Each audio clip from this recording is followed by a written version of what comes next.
Eu sou Mário Persona e essas são as respostas que eu dei aos que me perguntaram sobre a Bíblia.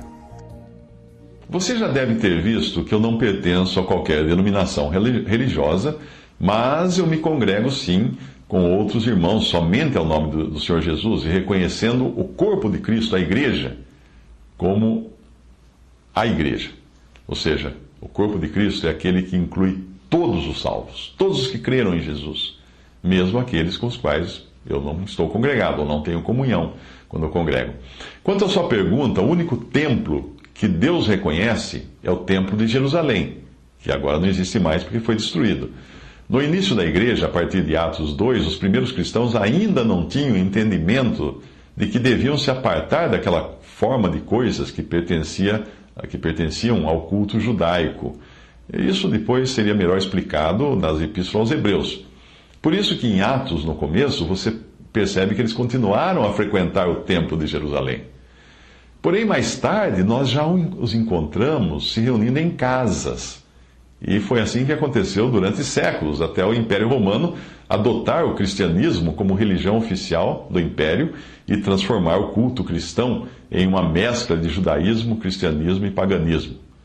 Até um pouco antes disso, já tinham começado a surgir templos, e até por uma tentativa de se evitar a perseguição, porque uma das acusações dos pagãos, na época, é que os cristãos deviam ser um grupo de pessoas reacionárias, terroristas, que se escondiam ou reuniam escondidos em reuniões secretas, e não tinham templos como os pagãos. E aí então os cristãos começaram a construir templos para mostrar aos pagãos: vejam, nós somos parecidos com vocês, nós não estamos fazendo nada secreto. A partir de então começaram a surgir templos que foram ficando cada vez mais luxuosos, e esse costume continuou mais tarde também com os protestantes, que apenas tiraram os ídolos do seu interior, mas mantiveram o conceito de templo, com todo o luxo, com toda a pompa, com todos os seus rituais, o seu clero e tudo mais. Quando os cristãos se reúnem, segundo a Bíblia, o lugar físico não importa. Não importa. Pode ser uma casa, pode ser um salão, uma escola, uma garagem, um barco, ou até debaixo de uma árvore, uma barraca. O templo, na atual dispensação, é cada cristão individualmente, porque tem nele habitando o Espírito Santo, e a igreja coletivamente, porque também tem nela habitando o Espírito Santo. Entenda como igreja, quando eu falo igreja, entenda o corpo de Cristo, do qual fazem parte todos os salvos. Não estou falando de uma organização denominada igreja, não é isso. É o corpo de Cristo, os salvos. Quanto à sua outra pergunta, onde está a igreja de Cristo, o mais correto seria perguntar onde está a igreja de Deus. Isso porque em nenhum lugar da Bíblia você encontra essa expressão igreja de Cristo. Existem até denominações que adotaram esse nome igreja de Cristo, mas não existe essa expressão na Bíblia. Nós temos igreja de Deus. É claro que ela também pertence a Cristo, mas é a igreja de Deus. Portanto, respondendo, a igreja está neste mundo.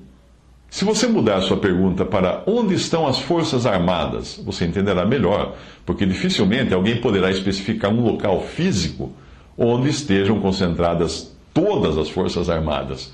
O exército, a aeronáutica, a marinha, estejam todos... Não estão ali todos no mesmo lugar. As forças armadas estão no Brasil. Se uma esquadrilha de aviões passar por sobre a sua cabeça, aviões militares, você pode apontar para aquela esquadrilha e dizer: as forças armadas estão ali. Olha lá. Mas ali são o quê? 5 aviões? Não importa. Aqueles 5 aviões são as forças armadas. Se um cruzador no mar passar, você olhar um cruzador, um navio militar passando, você pode apontar e falar assim: olha lá, as forças armadas ali. Se você cruzar na estrada com uma divisão de tanques ou caminhões do exército, você pode dizer: aqui, essas são as forças armadas, estão indo para algum exercício militar. Então, quando você vir cristãos, pessoas salvas pelo sangue de Cristo, você está vendo a igreja. Sim, a igreja é o corpo de Cristo. Porém, assim como existe uma representação oficial local das Forças Armadas em várias cidades, representada ali pelos quartéis, pelos tiros de guerra, existe uma representação oficial local da igreja. Onde 2 ou 3 estiverem reunidos em nome de, ou ao nome, ou para o nome do Senhor Jesus. Porém, eu entendo que 2 ou 3 que estejam reunidos em nome do Senhor Jesus e da igreja X, uma denominação qualquer, que não inclui todos os salvos, não podem ser considerados uma representação fidedigna da igreja na sua manifestação local. Por quê? Porque eles estão representando ali não todos os salvos, eles estão representando ali apenas o grupo dos membros da igreja X, da denominação X. Uma vez um irmão que se reunia ao nome do Senhor Jesus, ia para casa e depois de ter se reunido com os irmãos para partir o pão e o vinho em memória do corpo e sangue do Senhor Jesus na celebração da ceia do Senhor, ele encontrou no caminho um outro cristão, seu irmão em Cristo, que pertencia a uma determinada denominação.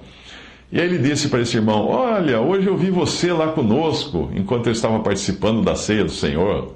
Aí o outro falou assim: impossível, eu nunca frequentei aquele lugar, mas eu vi você lá, eu tenho certeza de que vi você lá.